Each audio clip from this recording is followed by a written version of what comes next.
Hello dear students, good morning to all of you. आज मुझे बहुत खुशी हो रही है इस बात को लेकर के। Today I am very glad because now I am starting my English classes, you may से इंग्लिश बेसिक क्लासेस।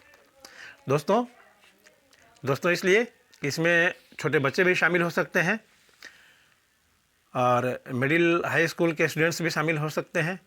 इसके अलावा जो लोग स्टूडेंट नहीं हैं, अपने जीविकोपार्जन में लग गए हैं, कभी कभी उनकी भी ख्वाहिश रह जाती है अधूरी कि इंग्लिश नहीं सीखा, तो वे भी शामिल हैं इसमें।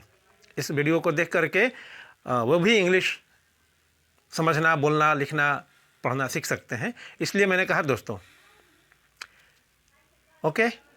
तो मैं बहुत खुश हूँ इस बात को लेकर के कि मैं आज इंग्लिश का पहला क्लास शुरू कर रहा हूँ, जो कि इंट्रोडक्शन क्लास है। आज मैं इंग्लिश के बारे में तो कुछ नहीं बताऊँगा, इंग्लिश पढ़ाऊँगा नहीं, लेकिन इंग्लिश को लेकर के जो चीज़ें मैं महसूस करता हूँ वो आपसे शेयर करना चाहता हूँ। You know, English is A stylistic language and international language. हम हिंदी जाने, अगर हिंदी जानते हैं या और भी कोई क्षेत्रीय रीजनल लैंग्वेज जानते हैं और हम कहीं दूर देश जाते हैं, विदेश जाते हैं या नॉन हिंदी स्टेट्स में जाते हैं, तो लैंग्वेज को लेकर के काफ़ी प्रॉब्लम होती है। ठीक है, हो सकता है मान लीजिए मैं हिंदी स्टेट से हूँ, अगला आदमी नॉन हिंदी स्टेट से है, तो वो मेरी हिंदी को ठीक से समझ नहीं पाएगा और मैं उसकी जो नॉन हिंदी लैंग्वेज है उसको समझ नहीं पाऊँगा। तो विचारों का जो आदान प्रदान है उसमें काफ़ी कठिनाई आती है। ये तो देश में भी, अपने देश में भी, इंडिया में भी ये समस्या है। और इंडिया से यदि बाहर जाते हैं तो मुझे लगता है कि इंग्लिश इज़ कंपलसरी। ठीक है, तो डियर फ्रेंड्स, सबसे पहले मैं चर्चा करना चाहूँगा इम्पोर्टेंस ऑफ इंग्लिश। इंग्लिश का महत्व क्या है, हम क्यों सीखें इंग्लिश। आप सब भी जानते हैं, और जो लोग नहीं जानते हैं, जो बच्चे हैं, उनको ख़ास तौर से मैं ये बताना चाहूँगा कि इंग्लिश एक अंतर्राष्ट्रीय भाषा है। बहुत सारी चीज़ें ऐसी हैं कि यदि आप इंग्लिश नहीं जानते हैं तो आप उन चीज़ों को नहीं जान पाएंगे। ज्ञान की वो पोटली नहीं खुल पाएगी आपके लिए जो केवल इंग्लिश में ही मौजूद है। ठीक है, और जहाँ तक इंग्लिश लैंग्वेज की बात है तो मुझे तो ये ऐसा लगता है कि इंग्लिश काफ़ी स्टाइलिस्टिक है। और आज के इस मॉडर्न लाइफ में इंग्लिश बोलना, इंग्लिश समझना एक तरह से एक स्टेटस बन गया है लोगों का। अगर कोई धड़ल्ले से इंग्लिश बोलता है तो सामने वाले के ऊपर उसका बहुत ही अच्छा इंप्रेशन जमता है, उसकी पर्सनालिटी में चार चांद लग जाता है। तो मुझे लगता है कि अगर हम सीखने के इच्छुक हैं तो हमें इंग्लिश भी जानना चाहिए। अपनी जो मातृभाषा है वो तो सभी जानते हैं। इंग्लिश चूँकि अपनी भाषा नहीं है, विदेशी भाषा है, अंग्रेज़ों की भाषा है, तो थोड़ा सा जानने में, सीखने में थोड़ी सी समस्या आ सकती है। लेकिन सच्चाई ये है कि इंग्लिश बहुत ही ईजी और बहुत ही मज़ेदार लैंग्वेज है। सुनने में भी मज़ेदार लगता है, बोलने में भी मज़ेदार लगता है। और कभी कभी तो इंग्लिश में कुछ वर्ड्स ऐसे हैं, एक छोटा सा वर्ड होगा इंग्लिश का, अगर उसका हिंदी में विश्लेषण करें तो दो चार लाइन उसके लिए यूज़ करना पड़ेगा, दो चार पंक्ति में उसका अर्थ स्पष्ट होगा, है ना। तो इंग्लिश काफ़ी इम्पोर्टेंट है। और आज के मॉडर्न लाइफ में तो मुझे लगता है कि इंग्लिश जानना, समझना, बोलना और लिखना काफ़ी एक तरह से जीवन का ज़रूरी अंग है। हम कहीं भी जाते हैं, कहीं सभा सोसाइटी में जाते हैं या कहीं दूर जाते हैं, तो अगर हम इंग्लिश के जानकार हैं तो हम वहाँ आसानी से सर्वाइव कर लेते हैं, लोगों के विचार जान पाते हैं और अपने विचार उनको व्यक्त कर पाते हैं। तो इसलिए, और एक पर्सनालिटी भी बनती है, इम्प्रेशन भी बनता है, एक शान जैसी बात हो जाती है। खास करके जो ग्रामीण क्षेत्र में जो रहने वाले स्टूडेंट्स हैं या जो लोग हैं अपने विद्यार्थी जीवन में वो नहीं कर पाए, इंग्लिश नहीं सीख पाए, तो उनके मन में ये लालसा होती है कि अगर मैं सीखा होता तो बड़ा ही अच्छा होता। तो कोई बात नहीं है, अभी समय बीता नहीं है, आप सीख सकते हैं। ठीक है, तो इंग्लिश का महत्व मेरे नज़र में ये है कि इंटरनेशनल है। अगर हम इंग्लिश जानते हैं तो देश विदेश कहीं भी हम आसानी से आ जा सकते हैं और हमारा काम कोई भी रुकेगा नहीं, कोई हमें परेशानी नहीं होगी, कोई ट्रबल नहीं होगा। ठीक है, इसलिए इंग्लिश सीखना ज़रूरी है अगर हम शिक्षित समाज से जुड़े हैं तो उसके लिए अगला पॉइंट है वे ऑफ लर्निंग। आखिर तो इंग्लिश सीखेंगे कैसे? बहुतों को तो लगता है कि इंग्लिश बहुत कठिन है, मैं तो सीख ही नहीं पाऊँगा। जी नहीं हुजूर, मैं तो ये कहता हूँ कि इंग्लिश बहुत ही आसान है और बहुत ही मज़ेदार है, बस आपके प्रयास की ज़रूरत है। आप पहले खुद को चेक कीजिए तो ज़रा, आप मन से लगे हैं? कभी आपने जी जान से कोशिश की है कि मुझे इंग्लिश सीखना है? नहीं की है, तभी आप नहीं सीख पाए हैं। और जिसने की है, आधी अधूरी भी की है, तो उसको भी आती है टूटी फूटी इंग्लिश, और जिसने मन से की उसको तो एकदम धड़ल्ले से आती है। ठीक है, उसके लिए करना क्या है? मुझे लगता है कि बेसिक इंग्लिश जो है, मतलब उसमें ग्रामर और कुछ ट्रांसलेशंस के रूल्स जो हैं उसको तो जानना ज़रूरी ही है। इसके अलावा जिस तरह से आपने देखा कि आज के डेट में जीन्स पहनने का एक फैशन हो गया है, वो नीचे तक पहनते हैं बच्चे। मैं देख रहा हूँ कि टीनेजर्स जितने हैं वो कमर से नीचे पहनते हैं, तो देख करके सीखा उन्होंने ना कहीं से।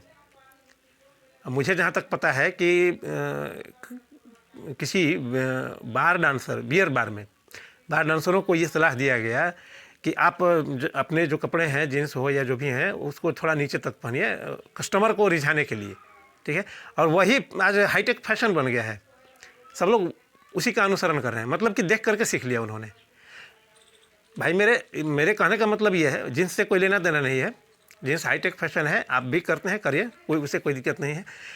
मेरे कहने का मतलब ये है कि अगर हम देख करके कपड़े पहनने का सलीका सीख सकते हैं तो हम देख करके, सुन करके, पढ़ करके इंग्लिश को क्यों नहीं समझ सकते हैं?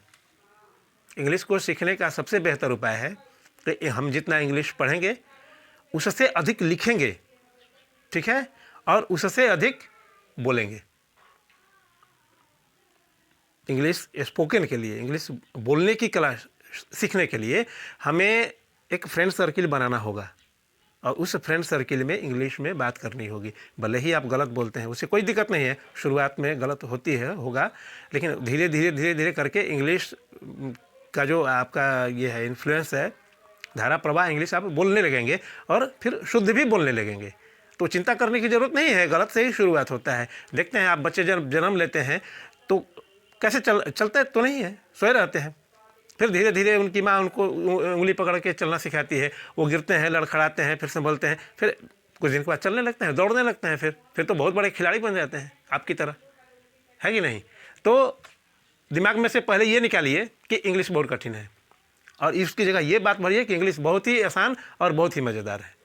English is very easy and very interesting.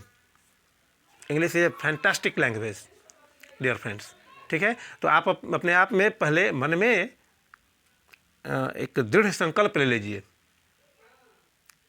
ठीक है, एक विल पावर डेवलप कर लीजिए कि मुझे इंग्लिश सीख लेना ही है, तो आप सीख लेंगे। और मैंने आपको बताया कि जितना आप पढ़ते हैं उससे ज़्यादा लिखना है और उससे अधिक आपको इंग्लिश बोलना है। उसके लिए आप फ्रेंड सर्किल बनाइए। ठीक है, सुनने के लिए जहाँ तक बात है, आप न्यूज़ सुन सकते हैं, क्रिकेट की कमेंट्री सुन सकते हैं।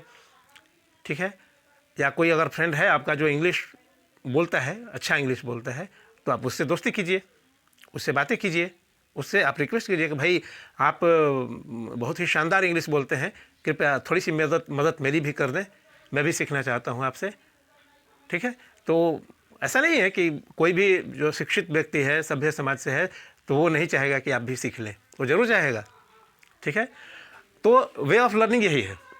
हाँ, लेकिन थोड़ी सी मेहनत तो ज़रूरी है। कोई भी काम करना है, चाहे आप पढ़ाई कर रहे हैं, चाहे आप कोई भी काम कर रहे हैं, बिजनेस कर रहे हैं या जॉब कर रहे हैं, वर्क तो करना ही है। बिना वर्क किए अगर हम सोचते हैं कि कुछ हम हासिल कर लेंगे तो ये तो सपने जैसी बात हो जाएगी, ख्याली पुलाव पकाना हो जाएगा कि रेत के मकान बना रहा हूँ मैं, रेत की मकान बना रहा हूँ। रेत की मकान नहीं बनती है कभी भी, उसके लिए सीमेंट और ईंट की ज़रूरत पड़ती है। तो मन में केवल सोच लेने से नहीं होगा, उसको प्रैक्टिकली आपको करना पड़ेगा। ठीक है, और मेरा क्या सोचना है, मैं ये इंग्लिश क्लास क्यों शुरू कर रहा हूँ। ठीक है, एक तो मुझे भी मज़ेदार लगता है और मैं आप आप पहले ही मैंने अपने फर्स्ट वीडियो में बताया है, इस चैनल के फर्स्ट वीडियो में मैंने अपने बारे में बताया था कि पढ़ना और पढ़ाना मेरा शौक़ है, क्योंकि मुझे लगता है कि इस क्रम में ज्ञान हासिल होगा और जो ज्ञान की जो मात्रा है वो बढ़ती जाएगी, ठीक ना। और चूँकि ज्ञान असीमित है, ज्ञान का जो भंडार है वो कभी समाप्त नहीं होती है। हम जिंदगी भर सीखते हैं, कुछ ना कुछ सीखते ही रहते हैं। तो क्यों ना हम इस प्रक्रिया में जी जान से लगे रहें कि हम तेज़ी से सीखें, और अगर हम कुछ सीखे हैं तो दूसरों को भी सिखाएं। तो मेरा सोचना ये है, इसलिए मैंने सोचा है कि मैं बेसिक इंग्लिश से शुरू करूँगा। बेसिक इंग्लिश यानी अल्फ़ाबेट से शुरू करूँगा मैं, इसलिए कि जो बिल्कुल भी नहीं जानते हैं वो भी यहाँ से शुरू कर सकते हैं, ठीक है। अब मान लीजिए जिनकी उम्र 35 साल 40 साल हो चुकी है, अगर उनको बोला जाए कि भाई चलो आप ABCD सीखने के लिए क्लास में और स्टूडेंट्स के साथ, तो उनको बड़ा ऑड लगेगा, बहुत ही बुरा सा लगेगा, तो वो नहीं जा पाएंगे। लेकिन आप मेरे वीडियो में अपने घर में बैठ करके एकदम अकेला और ध्यान से अल्फ़ाबेट से इंग्लिश शुरू कर सकते हैं, और मैं उसको पहुंचाऊंगा स्पोकन इंग्लिश तक। मेरी कोशिश यही होगी कि बेसिक इंग्लिश से शुरू करके स्पोकन इंग्लिश तक उसे पहुंचाऊं। यानी कि आप कुछ भी नहीं जानते हैं इंग्लिश का, ABCD भी नहीं जानते हैं, लेकिन आप उसको जानेंगे, और जानने के बाद कुछ दिन कुछ महीने बीतेंगे, उसके बाद आपको स्पोकन इंग्लिश तक पहुंचना है, मतलब कि आप इंग्लिश में बोल पाए। ओके डियर फ्रेंड्स, तो मेरा सोचना ये है, मैंने अब इस इंट्रोडक्शन क्लास में ये बताया इंपॉर्टेंस ऑफ इंग्लिश, इंग्लिश का महत्व क्या है, वे ऑफ लर्निंग, किस तरह से हम इंग्लिश सीखेंगे, क्या प्रक्रिया है, और तीसरी चीज़ कि बेसिक इंग्लिश, मेरा जो सोच है अपना पर्सनल, कि बेसिक इंग्लिश से शुरू करके स्पोकन इंग्लिश तक पहुंचना है, ठीक है। इसमें बीच में बहुत सारी चीज़ें हैं, ऐसा नहीं है लिख दिया मैंने बड़ी आसानी से कि basic English to spoken English, लेकिन ये जो सफ़र है बेसिक इंग्लिश से स्पोकन इंग्लिश तक का जो सफ़र है बहुत लंबा है। अल्फ़ाबेट्स जानने हैं, फिर ग्रामर्स के रूल्स जानने हैं, फिर वर्ड्स के बारे में जानने हैं, सेंटेंस के बारे में जानना है, ठीक है। इसके बाद फिर ट्रांसलेशन कुछ जानना होगा, ठीक। इसके बाद प्रैक्टिस करनी होगी, कुछ स्ट्रक्चर्स हैं, कुछ स्पेशल वर्ड्स होते हैं, जैसे फ्रेज होते हैं, ठीक है। तो ये सारी चीज़ें हम लोग एक एक वीडियो में करते जाएंगे, करते हम स्पोकन इंग्लिश तक पहुंच सकते हैं, यदि आप हमारा साथ देते हैं तो। ऐसा नहीं है कि मैं इंग्लिश का कोई बहुत बड़ा विद्वान हूं, हाँ, लेकिन इतना ज़रूर है कि जो बेसिक इंग्लिश है, ट्रांसलेशन, ग्रामर, वर्ड्स, सेंटेंसेस, ठीक है, ये सारी चीज़ें मैं जानता हूँ, और कुछ हद तक I can speak English. Okay dear friends, तो आज के वीडियो में बस इतना ही। लेकिन हाँ, आपसे एक चीज़ ज़रूर कहना चाहूँगा कि आप अगर सो रहे हैं, केवल सोच रहे हैं मन में, तो सोचना बंद कीजिए, कॉपी कलम उठाइए और एकदम सोते से जग जाइए, लग जाइए, और बस आपको यहाँ तक पहुँच जाना है, स्पोकन इंग्लिश तक पहुँच जाना है। ये मन में लक्ष्य बैठा करके रख लीजिए, ठीक है, और जी जान से लग जाइए। Okay, thanks a lot, bye.